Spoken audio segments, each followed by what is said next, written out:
அஸ்ஸலாமு அலைக்கும் வரஹ்மத்துல்லாஹி வபரகாத்துஹு. தினமும் ஒரு துஆ.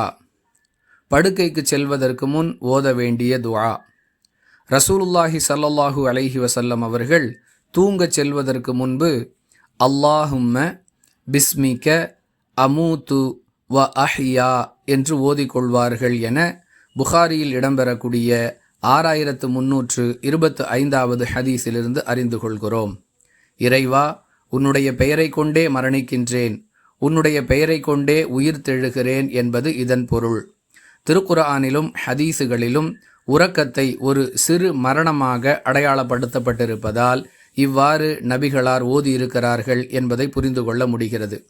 அன்பிற்குரியவர்களே, ஒரு மனிதர் விரும்பினால் அவர் உறக்கத்திற்கு செல்ல முடியாது, அல்லாஹுடைய உதவி கிடைத்தாலே தவிர. எனவே அல்லாஹுடைய பெயரை கொண்டே நாம் உறங்கச் செல்லுகிறோம். உறக்கத்திலிருந்து உயிர் தெழுவதும் அவனுடைய அருளை கொண்டு. எனவே உயிர் தெழுதலும் அவனுடைய பெயரால் என்பதை சொல்லும் விதமாக இவ்வாறு ஒரு பிரார்த்தனை நமக்கு கற்றுத்தரப்பட்டிருக்கிறது என்பதை புரிந்து கொள்ள முடிகிறது. அன்பானவர்களே, தினமும் படுக்கைக்கு செல்வதற்கு முன்பாக ஓத வேண்டிய பிரார்த்தனைகள் என்று ஹதீஸுகளில் அதிகமான பிரார்த்தனைகள் சொல்லித்தரப்பட்டிருந்தாலும் குறைந்த வார்த்தைகளை கொண்ட எளிமையான வாசகமாக இந்த பிரார்த்தனை அமைந்திருப்பதால் இது மட்டும் எடுத்துக்கொள்ளப்பட்டிருக்கிறது. மீண்டும் ஒரு முறை பிரார்த்தனையை சொல்லுகிறோம். அல்லாஹும்ம பிஸ்மிக அமூது வ அஹ்யா.